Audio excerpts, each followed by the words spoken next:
This is where.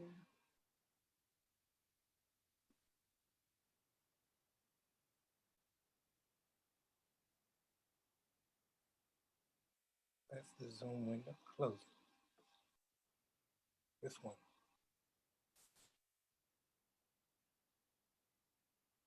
The red.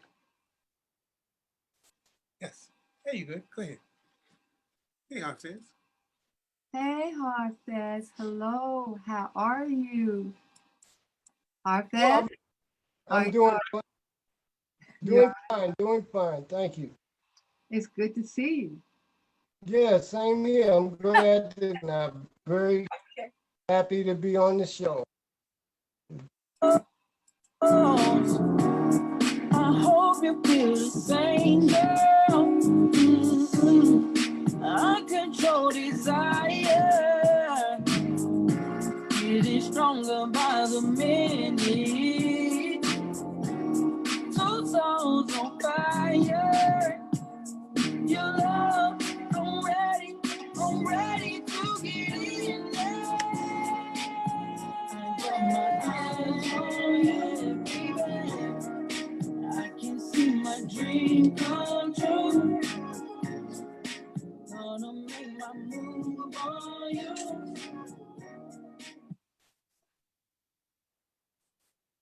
Harfez, Coffee Yeah, Entertainment Group. How you doing? I'm doing great. Thank you. Tell me, I'm how does it feel when you hear that song? I've got my eyes on you, right? yeah, it's a beautiful song, I think. It's doing very well. Uh-huh. It says a lot. It's all about a good love story. That's what it's about. We need more love in this world. Yeah. It's So, no secret that Philly Live Radio loves that song. well, We play thank it you. all the time. And plus, Yeah. we even start singing with it, don't we, Phil? Yeah. Yes, yes. Okay. So Yeah. thank you for submitting that tune. And now it has done so well. We've gotten emails all over for that song. And now it's in our regular rotation. Oh, good. Okay. Thank you so much. I Thank appreciate that. you. Thank you. So now, Okay. Harfez, I'm learning so much about you, a lot of good things, and how musically talented you are. Okay. So Well, I thank want you to just talk to us a few minutes and let us know, how did Harfez get into this music? How did it all begin? Well, coming from the beginning, I have to tell you, I was born into it. My dad, he was a jazz musician, keyboard player, and I have a grandfather. Well, they all gone now. Grandfather was in a band. Uh, my uncle, I had one uncle that was involved. He was he was a band leader in the house band for the Apollo Theater for years. I mean, like 30 something years or so. Reuben Phillips, and I mean, he played behind everybody. And growing up as a kid, my mother used to put me sitting there and my sister in the Apollo on a Saturday and watch. I had to watch 3 shows because the artists would come 7 days a week. They Yeah. perform 3 shows a day until she came and got us. But I enjoyed every moment of it, and I was hooked in it. I was maybe 7, 8 years old, you know. Okay. Okay. Uh, and so, music's always been in me. I realized how fortunate I was to actually be involved in anything. So I just took off. Okay. So when you were that age and you got into school, were you active like in the choir and all that kind of good stuff when you were in school? Well, I had little groups, little singing groups when I was starting from the 7th grade, and we used to sing in these little talent shows at school.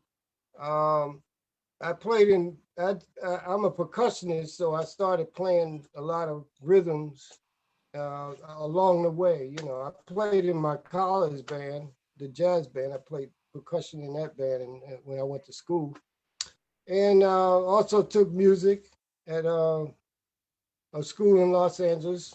I'm actually born and raised in Harlem, New York, but then I moved to the Bronx with my family as as we started getting a little older.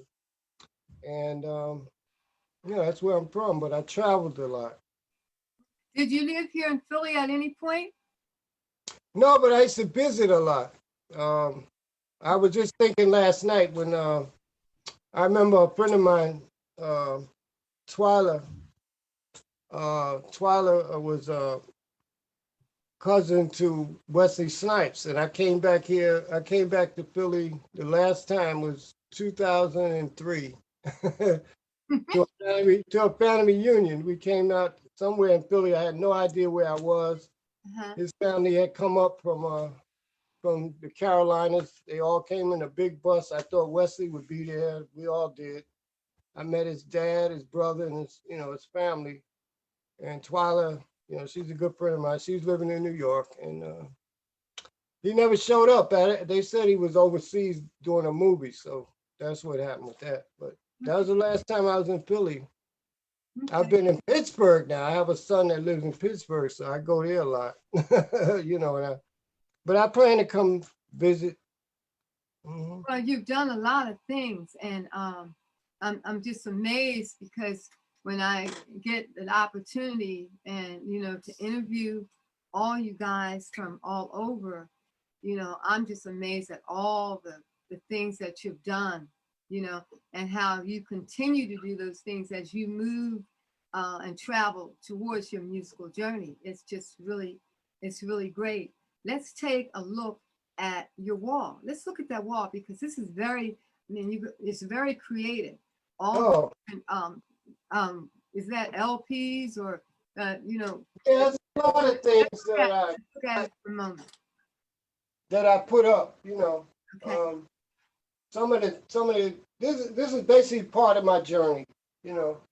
My journey has been phenomenal. You're saying you can't believe I can't either. Yes. Really, I can't. It's just God is so good that He knows our hearts, and when you have a real passion and a desire in your heart, He will fulfill it, as long as it's true. It's got to be a true passion. It can't be just something you say, oh, I want to be, because I didn't get into music to be rich and famous. Trust me, that wasn't my reason. My reason was I wanted to put music out so the whole world can hear music that I like and that I used to feel the right, and other music that I worked with other people. I collaborated a lot with a lot of people through the years. I mean, a lot of people. And these are just some things up here. That's Bell and James when they were at A&M. I used to work at A&M Records too, back in those old days. And that's when we had Bell and James and Atlantic Star. Now, Bell and James. What was the song, Harfez? Bell and James. What were some of the songs or the main songs that they did? I can't remember. Bell and James. Oh, Living It Up Friday Night. Living It Up Friday Night. Okay. That's Billy. That was another one. Okay. It's up here. Yeah, Living It Up Friday night. It plays a lot. This is a meeting up here where I was with them at a meeting before when the album came out. When I was at A&M, I was working publicity, so I had to, we was putting stuff out. And this is some other music that we did at A&M on Eric Dennis, who's really a good friend of mine. Over here, QD3 Sound Labs. That was Quincy's son. He put out that was his first project. Mm-hmm. And I was glad to be involved as a producer and a songwriter for some of his artists.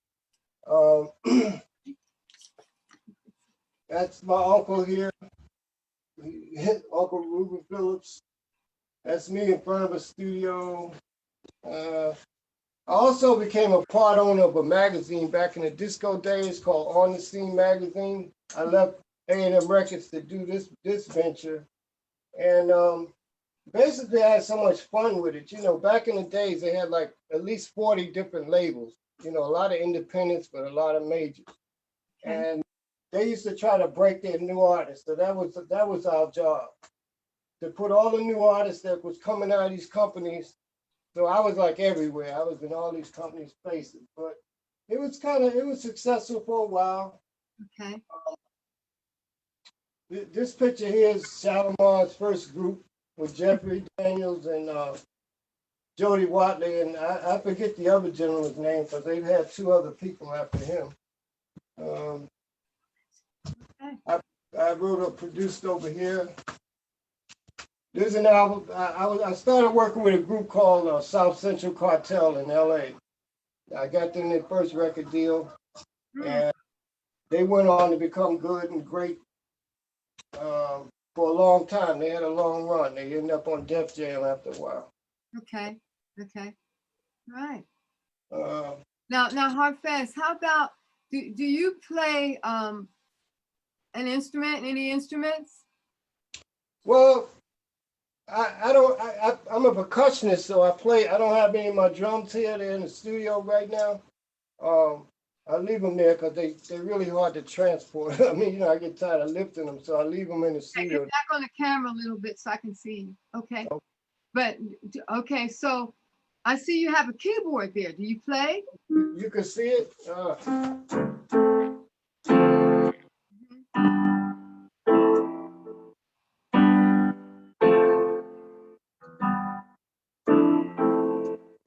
It's something I'm working on right now. Okay, so you are a songwriter, and you've written, I see it, and we're going to talk about that in a minute, but you've written many songs. Yeah, actually, I've written like over 100. Here's a book of lyrics I have. Okay. I started making a book out of it.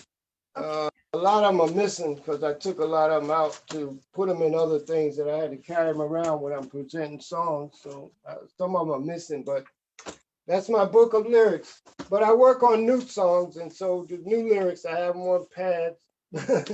Okay, so let's talk a minute about your songwriting process. Okay. Okay. Tell me, how do you go about writing a song? Is there any special, is it feelings? Is it experiences? How do you go about writing these songs? Well, honestly speaking, there's no formula. There's no formula. There's nobody can tell you, oh, I do this the way I do it, and this is the way I do it. There's some people that might work on that. Lionel Richie, I happen to know, who told me one day that, he plays, most of his songs have 3 chords, and that's what he used. But you could take chords and do them any kind of way you want to, because it's only 9 notes. Mhm.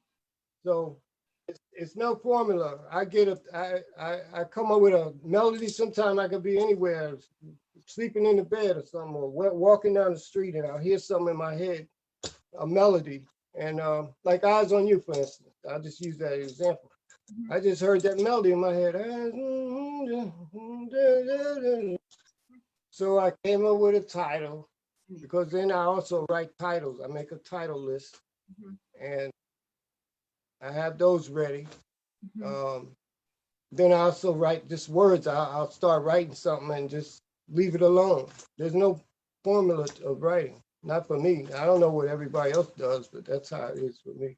Well, Harfez, you have a book of lyrics. I don't know if you have all the melodies to the lyrics, but you have. I have them with that because they all, they're like typed out already, some of them, but I will adjust them. I mean, I have them like already typed up, like with titles and lyrics. So they're already like typed up, but then there's some that, most of them I have like that. But then, like I said, when it comes to collaboration, which I've collaborated with a lot of people, because I'm not trying to do this all by myself.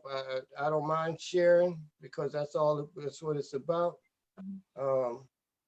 So yeah, Well, the music is always. have you ever considered just publishing that book of lyrics? Have you ever considered? Well, I'm working on it. I found out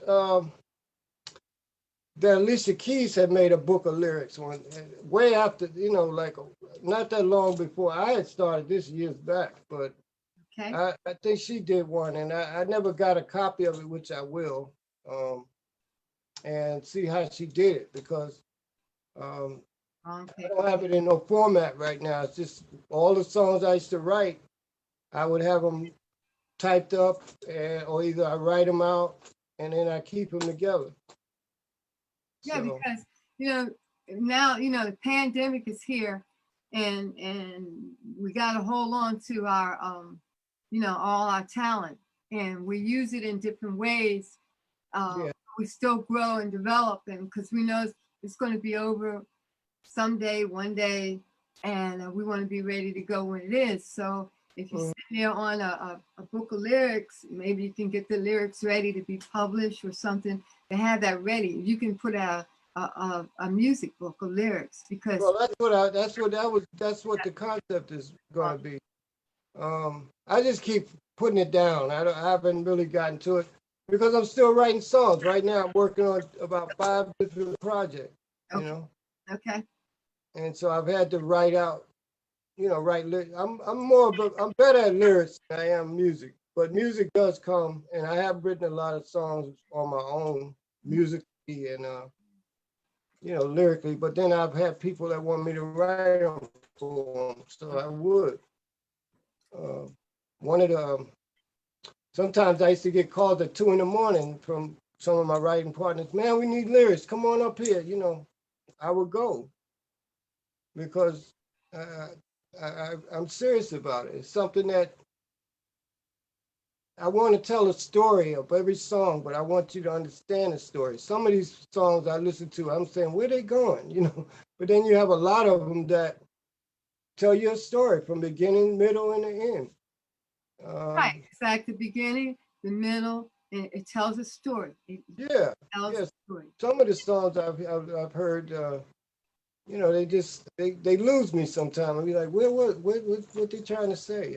I understood that part, but where they going with this part? And but the music be great. You know what I mean? I mean, the music be like outstanding, but some of the lyrics be, Okay. just So sing along. let's take a moment, Harfez. Uh, Take a moment and first of all, I'm glad you're here. I talk to you on the phone, all the time, and yeah, you submit a weekly playlist to Philly Live Radio for the Talents of Philadelphia for the top program that's on Tuesday evenings at 7 o'clock. And I I just love I want to say here, you do a fantastic job. Most of the Thank songs that you select comes from the people who submit their songs to us, like Rena Yeah, Cannell and Mary Cross, yeah, even great artist. now all of them She's submit gonna be material top. to us. And Mhm. so I want to thank you for putting that list together. It makes it very much easier for Gilbert and I to do it when half the work is done. So I want Oh, to thank you for that. I love doing it. Thank you. I really appreciate the opportunity to do it for you. You Okay, and Gil, y'all are my favorite people in Philadelphia. You know that. now look, Harfez, What? about telling me your experience with is it Quincy Jones III? Yeah, QD3. Yeah, that's the album we did. I only did one project with him. It was called QD3 Sound Labs, and I I had an artist, Kenyatta, who I brought to the label. Um, for this particular, it's really a compilation album, so it has a lot of people on it. Different artists, hip hop stuff, really good. I enjoyed it, and so I wrote and produced a couple of songs on the album. And I had a nice relationship with Quincy. I mean, he's a nice young guy, young man. He's still young as far as I'm concerned. But this has been quite a few years. At that time, I know you're going to ask me about somebody else, but at that time, I was doing 3 things. I mean, 3 or 4 things. I was working on a movie. I was doing that project. And then I also was doing another film because I like those too. Okay, all right. Now, how about tell me a little bit of experience your with Barry White. You did some work for Barry White, or tell me about that. Well, I found out he was looking for material, outside material to do songs. Him and Godine were going to do a duet album, and I sent him like 6 songs, right? His company and everything, and out of the 6, they accepted 3 of them. Mhm. And they were calling me saying, wow, this never happened. Nobody sings this song. And everybody, you know, Barry loves these songs. And Barry used to call me. I had moved back to New York from LA then. And so I signed a contract with him. He sent me the contracts. I signed them, and the rest is history. Okay. Okay. That's it. So you went, you worked with, was it Marvin Gaye, Phyllis Hyman? Well, I got to tell you a Marvin Gaye story. Marvin became a mentor of mine. And the reason why I loved the brother was because outside of all of the music he did, he was a real spiritual person. And he really cared about young people like I did. And he cared about people. It's like, Mm. you know, he had it like, okay, how I met him, a friend of mine, Gary Jones, was the percussionist for his band. And I was with the magazine at the time. So he said, well, man, why don't we go to Marvin's studio and you can meet him and, you know, get him in the magazine. I said, yeah, sure. So I went there and I met him, and the rest is history, except for I became part of their little clan. It was a nice feeling to be accepted in his, you know, I Sure. mean, we go to his house. Sure. You know, we would go to his house and we'd be, you know, he had a nice basketball court at the house, and we used to play basketball. And then me and him be sitting on the bench, and he would tell me, you know, things and stories. And then he would ask me stuff like, well, because he had found out I went to a school for designing clothes, Fashion Institute in New York. Wow. I didn't know that. That was high school. That was high school then. Okay. And I don't know, he got wind of it, and he asked me, he said, well, why don't you design team uniforms? And I would say to him, hey, Marvin, they already got football uniforms. But hey, I didn't know they was gonna come up with the USFL, but he did for some reason. But I'm just saying that to say this, he would help people, you know. I mean, he would talk, you know, he was real spiritual, but like Wally Amos, he used to be in the kitchen making up we used to be sitting in the house and he'd be smelling all these cookies, and it was cool. So he used to ask Wally, what's some good smelling things? And then make a long story short, Wally Amos became famous for Amos cookies. And I'm sure he helped him out. Cookies. Yeah. Yeah, but it was such a great experience because Wally was a percussionist too, you know.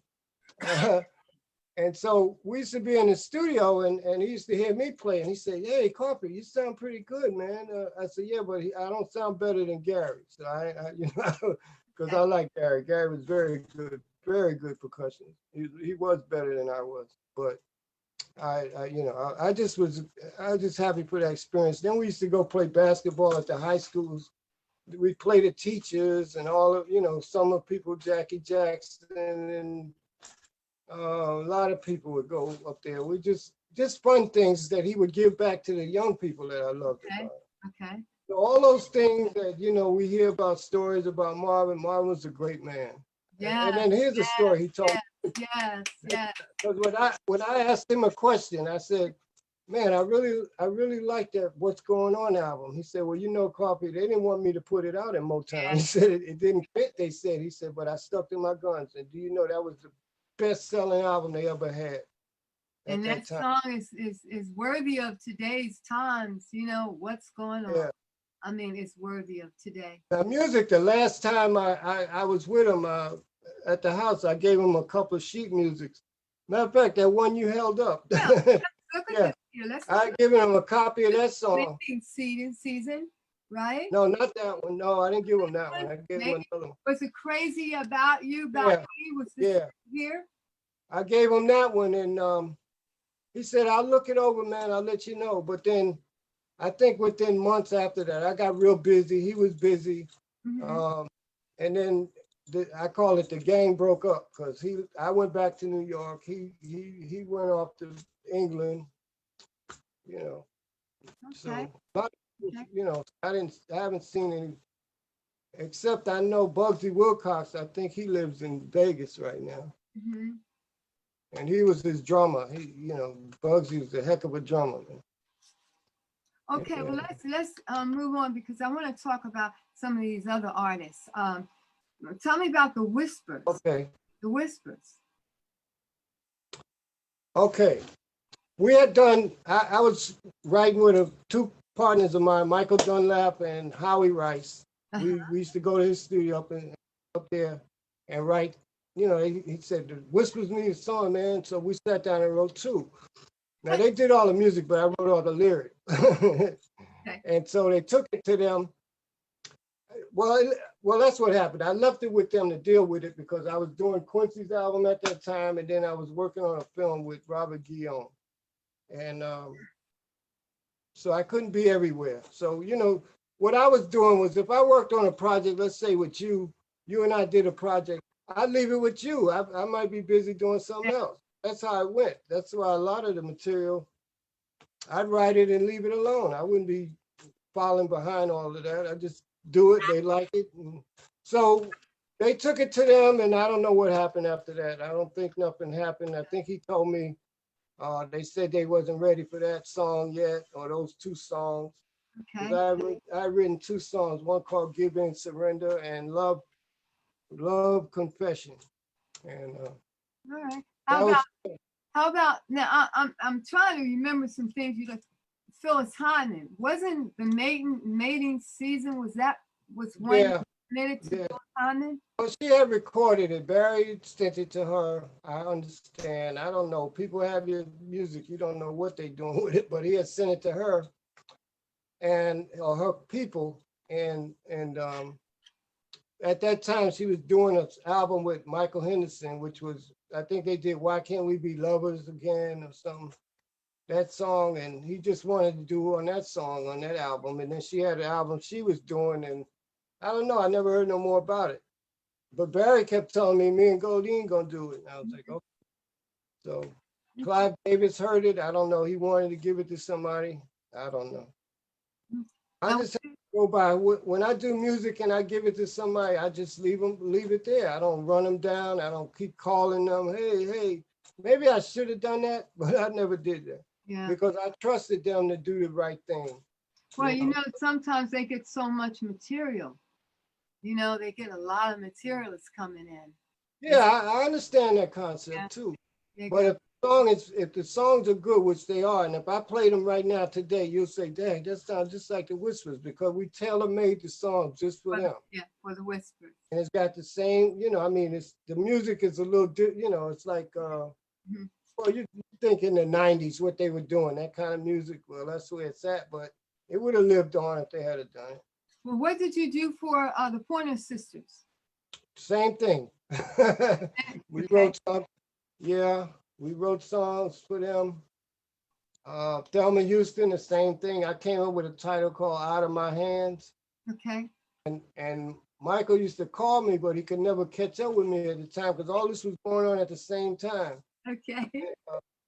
You know, I'd call him, I'd say, okay, I'll try to write something to it. He said, well, we got the title, we're gonna do something with it if you don't do that. So they end up doing it. I'm happy for them, that's all right. They wrote the rest of the song. Hey, that's all right. And how about Black Ivory? Well, back in the days when I used to have my groups, we used to do a lot of talent shows because I sang in a lot of little groups coming up. Okay. Good groups now. We were really good. We had some guys that was really good. I always look forward to seeing them somewhere because I got out of it because I started traveling. I ran into Leroy Burgess and them, and it was a good band. So I told Patrick Adams about him, and then he just took care of him because at the time he was working on Perception Records, and that album, that was his record label, or he was working with the label or something. Now he's part family of mine, so you know, I always wish him great success. He's a good guy. Well, you know, Harfez now, like, it's not the performers can't perform, you know, because of the pandemic and what we're going through. They can't perform. What are you doing to keep yourself active and into your music? What are some of the things you're doing? Glad you asked. I moved on from the old stories. They do what they do, and you know, I'm still writing and still working with music. Molly Mall is one of the artists. I call him my musical son. Mhm. He just loves it just as much as I do. He loves music. And that's what I really love about him. Besides being a good person, of course. Um, Art Madison, he's my brother. I mean, we've been knowing each other since 1988. Matter of fact, I just got off the phone with him about an hour ago. Um, you know, we have real talk conversations. We also talk about the music. He was telling me some new things he wanted to do, and that's what we talked about. It's some songs that we started working on that we got to finish.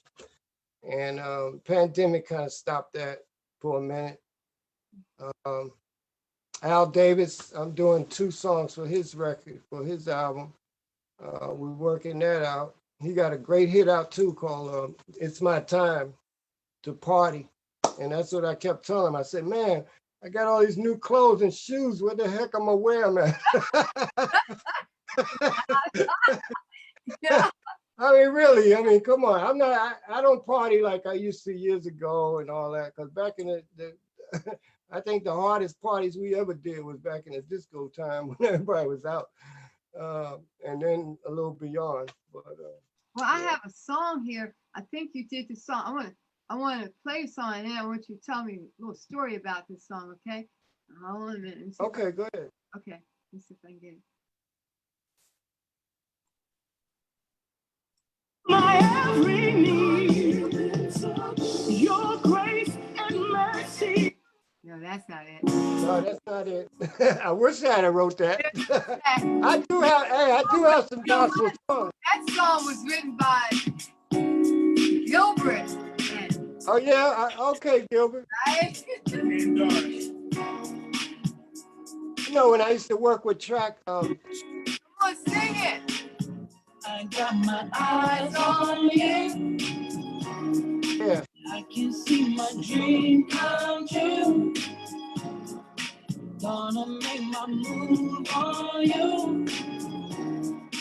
Cause my eyes keep seeing you. Mm-mm. I see you every morning. All right now. Okay. right. So tell me a little story about that song. Okay. That song, That song, I thought you was trying to hit on Doris. Ah, oh no. Yeah. But you know what? You know what? yes, he's only. All my brothers and sisters, I know. I'm laughing. No, here's the story. It's mostly about young love. This is young love stuff. You know, Maul is young, and you know, look, when we were younger, you know, we see those people. You know, I'll tell you how I first got into writing songs, and this is the truth. So help me. I was very shy growing up. I didn't know how to talk to ladies or girls or whatever. I really didn't, but I had a lot of things I wanted to say. And so I had this friend of mine, and I was in the 7th, 8th, 9th grade, stuff like that. So he told me, he said, I told him how I was doing. I can't tell. So he said, man, I'm gonna show you. So he used to write stuff down for me to say, and I go home and I study the words. And then I come back and say them to the girls. So I mean, it was funny, but it's true. Yeah. And then I started liking that, you know. So I wrote this song when I was in the 9th grade called "She's Gone," and so I got it hanging on my wall behind me, just the way I wrote it. I put the date on it, and I know just how it goes and everything, but I won't sing it to nobody because y'all be laughing right now. But so I wrote that first song. That was my first song ever writing.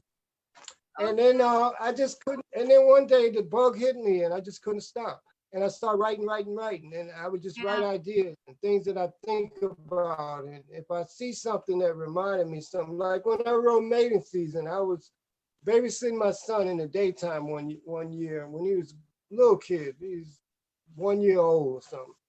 And I was looking out the window, and I saw these 2 birds. It was they were sitting on top of one of them power line things, And then they put their heads together, like leaned over and touched each other, and that song came right to me. And I kid you not, I wrote that song in 10 minutes, just the way it is. That's just one song like that. I mean, Yeah. but then there's other songs. When I wrote a song with Michael, it took me like, one song took me like 40 pages. I was writing stuff, and Michael was very into this thing, you know, and he really helped me as a songwriter because he used to tell me, he said, you know, if you want to be a songwriter, man, you got to hang out with songwriters. Yeah. So we hung out, Sammy McKenna, you know, Howie Rice. There's a lot of people I hung out that wrote songs. I mean, Sammy McKenna used to write for Patti LaBelle and Stephanie Mills and them. You know, go to his house and you see nothing but platinum and gold on his walls. But we had you know, but that's what he used to tell me. So this one song we came up with, we wrote. It took me 40 pages. I used to call him up. And I used to say, "Cliff, write the song now." And I would start writing it. So he said, "When you get it, call me." And I call him back. And I'd say the words. And he said, "No, that ain't it." And he'd hang up. And the same thing over and over and over. It was like 40 pages I wrote out. You Trying to get get it right. You got to get it right, right? I got that song so right. It was the best, one of the best songs I've ever written lyrically. Yes. I kid you not, it was just a lesson I learned. Well, And Harfez, I want I to was say, thankful for him. I want to say, I'm gonna take 1 second and say hi to some of our Facebook fans on Okay. Facebook. We haven't been here in a long time because of everything that's going on. So I just want to say thank you to them for continuing to support Gilbert and I in all the our endeavors that we do. I have Paula Chandler. Hi, Paula. I know who she is. Hi, Paula. How are you? And Lolan Jones, Walton. Hi, how are you? Thanks for supporting us. And then Ronald Schufer. Hi, Ronald. How are you? And Ronald sends me prayers every morning. I thank you so much. They mean a lot to me. And they wake me up at like 5:30, 6 o'clock. But thank you very, very much. Matt Green. Oh my God, Matt. I am so thankful to you for continuing to support Gilbert and I. Yeah, I am so thankful. And one of these days, I want you to do something for us. And I want to interview you because you have a musical background that everybody needs to know about. And Egypt Marie, thank you so much. You're another one. You continue to support Gilbert and I. Thank you. And I am still waiting for the prayers because you know our new show is supposed to start in January with the Reverend John Jackson. Yes. And Tanya is one of the ladies that's going to do the prayer for us to open up the show. Right, so, and that's going to be on Philly Live Radio. So I want to say thank you to all of you for your continued support. Okay. Harfez, you want to do some shout? One more. You got what? One more. Do I have some more down here? One more. Let me see. Rosa. Oh, Rosa Richardson. Oh, don't let me forget you. I didn't see you down there. Hi, Rosa. How are you? And how is your show going? I hope everything is okay. I hope, how are you feeling?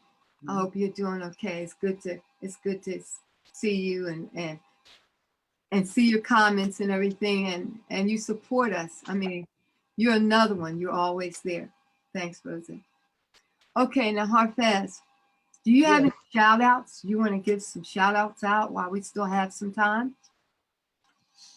Well, I shout out to all the people that have believed and trusted in me, that I work with, and most of the times that I can say hi to is shout out to Al Davis, who's always been there, and he's a good musician, good writer. They do a lot of good shows. I told him I'm gonna get him down to Philly one time. He has a nice band, and they love to travel. Trust me.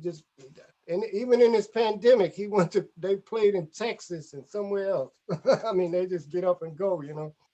Okay. Got a great band, so we're gonna get him to Philly. I told him that. I want to shout out to Dealer Vance. You know, I really appreciate him trusting in me to represent his music. I mean, this guy is phenomenal. He played for just about everybody. I can't even start the list. There's so many people. Actually, because I have a copy of his resume, his bio. Shout out to Adrian Monday, all the musical son. Shout out to Art Madison, my brother. I appreciate all that he does, and I always wish him well. And we, shout out to Gary Branch, whose studios I've used in a lot of years. I appreciate him. Mickey Glover, I'm working with Mickey Glover right now too.